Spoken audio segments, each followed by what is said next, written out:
Hello students, welcome to Wellprep education. नमस्कार दोस्तों, वेलप्रेप education में स्वागत है एक बार फिर से आप सभी लोगों का। तो टाइटल से आप लोग समझ चुके होंगे, सुप्रीम कोर्ट ऑफ इंडिया के अंदर जो junior court assistant junior court assistant यानी जेसीए की जो वैकेंसी आई हुई है हाल ही में, उसके प्रीवियस ईयर क्वेश्चन पेपर और एग्जाम पैटर्न की बात करते हैं। तो देखिए, एक मेजर जो आप लोगों को डिफरेंस में समझा दूँ, 2017 में लास्ट जो है वैकेंसी आई थी ये, उस समय 57 पोस्ट थी वहाँ पर। ठीक है। और अभी जो वैकेंसी आई है 2022 में, यहाँ पर 210 वैकेंसीज हैं शायद, तो 200 प्लस पोस्ट हैं यहाँ पर।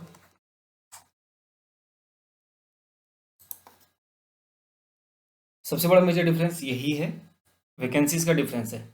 ठीक। लास्ट ईयर और इस बार को आप लोग कंपेयर नहीं कर सकते। और आपको पता है यहाँ पर दो सेक्शंस हैं। और ठीक है, ये एक है आपका कंप्यूटर, और एक आपका जो ऑब्जेक्टिव टाइप टेस्ट होगा 100 नंबर का, ये होगा 25 नंबर का। लास्ट टाइम जो कट ऑफ गया था इसका, वो आप लोगों को बता देता हूँ एक बार। कट ऑफ की बात भी इसी में कर लेते हैं। ठीक है। तो 100 में से 50 कट ऑफ गया था ऑब्जेक्टिव वाले सेक्शन का, और 25 में से 13 कट ऑफ गया था कंप्यूटर वाले सेक्शन का आपका। ठीक है। तो ये गया था कट ऑफ लास्ट ईयर, ये कट ऑफ की बात भी होगी लगे हाथ। ठीक है। तो कोई डाउट नहीं रहेगा। आज की वीडियो से आप लोगों का ना सिलेबस के रिगार्डिंग, ना एग्जाम पैटर्न के रिगार्डिंग, सब कुछ इसमें क्लियर हो जाएगा। क्लियर। तो देखिए, जैसा कि आप लोगों को पता है, ग्रुप बी की वैकेंसी है बहुत जो है, एक चार्मिंग जॉब जिसको कह सकते हैं। ठीक है। यानी बहुत चार्मिंग नहीं, लेकिन हाँ कहीं ना कहीं ठीक है। ठीक है। तो उसके अकॉर्डिंग पेपर जो है बिल्कुल आप लोगों को बहुत इजी तो देखने के लिए नहीं मिलने वाला है।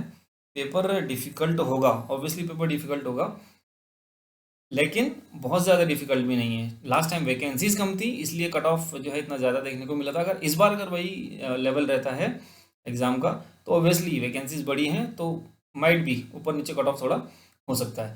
क्लियर हो गया। तो सबसे बड़ा मेजर डिफरेंस आप लोगों को मैंने बता दिया। पिछली बार 57 वैकेंसीज थी, इस बार 210 वैकेंसीज हैं, कहीं ना कहीं 4 गुना का अंतर है। क्लियर।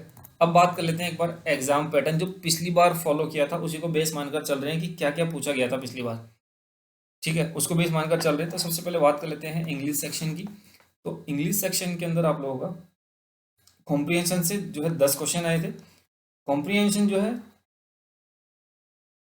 बहुत इजी भी नहीं कह सकते, लेकिन बहुत डिफिकल्ट भी नहीं कह सकते। यानी कि टाइम लगेगा आपको पढ़ने में, यानी कि 500 से 600 वर्ड्स का एक पैरा मिलेगा, जिस पर 5 क्वेश्चन होंगे। ऐसे ही 2 पैराज देखने के लिए मिले थे पिछली बार, 10 क्वेश्चंस थे वहाँ पर उसके। ठीक है। यानी कि आप लोगों को टाइम लगेगा, कहीं ना कहीं आप उसको पढ़ेंगे 15-20 मिनट आप लोगों को कहीं ना कहीं लग जाएगा उसको एनालाइज करने में। इसलिए आपको अपनी रीडिंग स्किल्स को बढ़ाना होगा अगर इस कॉम्प्रिहेंशन को जल्दी अटेंड कर पाना है। 5 से 10 मिनट के अगर अंदर आप लोग करना चाहते हैं, तो बिल्कुल आप लोग अपनी जो है रीडिंग जो स्किल्स हैं उनको, कॉम्प्रिहेंड करने की जो स्किल्स हैं उनको बढ़ाने की जरूरत है। ठीक है। दूसरा आपका ईडियम्स आए थे 5 ईडियम्स, डायरेक्टली नहीं पूछे गए थे, सेंटेंस में उनका यूज हुआ था, फिर उसका मीनिंग था। तो क्वेश्चन पेपर आप लोग जब डाउनलोड करेंगे डिस्क्रिप्शन बॉक्स से, तो आप लोगों को जो है समझ में आ जाएगा। और डिस्क्रिप्शन बॉक्स से डायरेक्ट पीडीएफ डाउनलोड करने से पहले मैं आप लोगों से एक रिक्वेस्ट करूंगा, वीडियो पूरा का पूरा जरूर देखें, आपको काफ़ी सारी चीज़ें क्लियर हो जाएंगी। ठीक है। Parajumble, parajumble in the sense 4-5 sentence दे दिए हैं उल्टे उल्टे सीधे करके। ठीक है। तो आप लोगों को उसका सही क्रम लगाना है, कहने का मतलब एक के बाद एक सीक्वेंस में जैसे आएंगे वो एक मीनिंगफुल पैराग्राफ में, उस तरीके से आपको लगाना है। फिर है fill in the blanks, 5 fill in the blanks के क्वेश्चन थे। ठीक है। और 5 सेंटेंस थे best sentence. Best sentence in the sense जो सेंटेंस सबसे सही मीनिंग दे रहा है, वो सेंटेंस आपको सेलेक्ट करना है। क्लियर। और एरर से रिलेटेड 5 क्वेश्चन थे, एरर फाइंड आउट करना है आप लोगों ने। अगर एक सेंटेंस के 5 पार्ट्स है तो किस पार्ट में एरर है, ऐसे क्वेश्चंस। और opposite, opposite in the sense sentence के अंदर ही यूज हुआ है उसका, कि सबसे ज़्यादा जो क्लोजेस्ट अपोजिट मीनिंग है वो बताना है। ऐसे सिनोनिमस में भी जो सबसे ज़्यादा सिमिलर क्लोजेस्ट मीनिंग है वो बताना है। 5-5 क्वेश्चन इनसे थे। और 1 वर्ड सब्सिट्यूट, यानी कि एक सेंटेंस दे दिया, उसके लिए एक 1 वर्ड क्या होगा, एक उसका सब्सिट्यूट क्या होगा, वो बताना है। 5 क्वेश्चन उससे रिलेटेड थे। इस तरह से टोटल 50 क्वेश्चन थे। यानी कि इंग्लिश का पेपर कहीं ना कहीं मॉडरेट कह सकते हैं, बहुत इजी नहीं है, लेकिन बहुत ज़्यादा डिफिकल्ट भी नहीं है। ठीक है। तो ये रहा था पिछली बार जो इंग्लिश सेक्शन था सुप्रीम कोर्ट जेसीई के अंदर। जनरल नॉलेज की अगर बात करें तो कॉन्स्टिट्यूशन एंड पॉलिटी से 4 क्वेश्चन थे। ठीक है। और ज्योग्राफी से 3 क्वेश्चन, साइंस से 3 क्वेश्चन, हिस्ट्री से 4 क्वेश्चन, एक इंपॉर्टेंट डे से रिलेटेड क्वेश्चन था, एक फेमस जो है मॉन्यूमेंट से रिलेटेड क्वेश्चन था, इकोनॉमी और फाइनेंस से 2 क्वेश्चन थे, और करंट अफेयर से 7 क्वेश्चन थे। टोटल इस तरीके से 25 क्वेश्चन वहाँ पर देखने के लिए मिले थे। और क्वेश्चंस का लेवल अच्छा खासा था, यानी कि अगर आपने नॉर्मल से अच्छी स्टडी नहीं करी है तो शायद कहीं ना कहीं आप लोगों को दिक्कत हो जाएगी वहाँ पर, ठीक है। तो यानी कि तैयारी करके जाना है। अगर अभी से आप मान के चलिए 3 महीने हैं आपके पास, तो तैयारी करिए अच्छी तरीके से। और बिल्कुल कुछ भी डिफिकल्ट नहीं होता। हाँ, डिफिकल्ट हो सकता है लेकिन नामुमकिन कुछ भी नहीं है, इम्पॉसिबल कुछ भी नहीं है। और जनरल एप्टीट्यूड की अगर बात करो तो मैथ्स में 18 क्वेश्चन थे। और कहने के इजी क्वेश्चंस, ये जो इजी होता है ना, जैसे बैंकिंग पैटर्न देखते हैं वैसा नहीं था। एसएससी पैटर्न कह सकते हैं। इजीएस्ट वाले क्वेश्चन नहीं थे, सारे के सारे वर्ड प्रॉब्लम के फॉर्म में थे, ठीक है। Like profit loss, speed, time, distance, ठीक है। इस तरीके से सारे जो है आप लोगों को वर्ड प्रॉब्लम के फॉर्म में क्वेश्चन, मैक्सिमम क्वेश्चन देखने के लिए मिलेंगे। और रीजनिंग के 6 से 7 क्वेश्चन थे वहाँ पर। इस तरीके से टोटल 25 क्वेश्चन जनरल एप्टीट्यूड के अंदर आप लोगों को देखने के लिए मिलेंगे। चलिए बात कर लेते हैं कंप्यूटर टेस्ट की, ठीक है।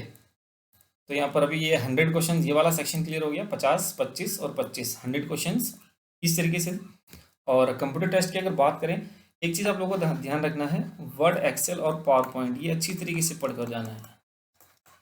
वर्ड, एक्सेल और पावर पॉइंट, क्योंकि इसी से मैक्सिमम क्वेश्चन 17 से 18 क्वेश्चन इसी से देखने के लिए मिले थे। एमएस वर्ड से 9 क्वेश्चन थे, जिसमें शॉर्टकट्स और बाकी टूल्स वगैरह से रिलेटेड क्वेश्चन से। एमएस पावर पॉइंट में 2 क्वेश्चन और एमएस एक्सेल में 7 क्वेश्चन। एक आईटी टूल से रिलेटेड एक क्वेश्चन था वहाँ पर।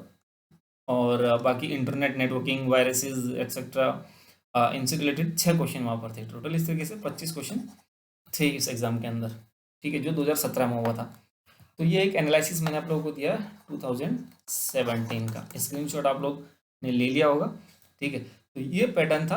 अब 2022 की अगर बात करें, अगर सेम पैटर्न फॉलो करता, कहने के सेम पैटर्न फॉलो करेगा, क्योंकि डिफिकल्टी लेवल आप अगर उस पेपर का देखेंगे डिस्क्रिप्टिव बॉक्स से, तो आप लोगों को समझ में आएगा कि हाँ, अब एक अच्छी, एक रेप्यूटेड ऑर्गेनाइजेशन का एक जो है पेपर आप लोग दे रहे हैं, एग्जाम दे रहे हैं।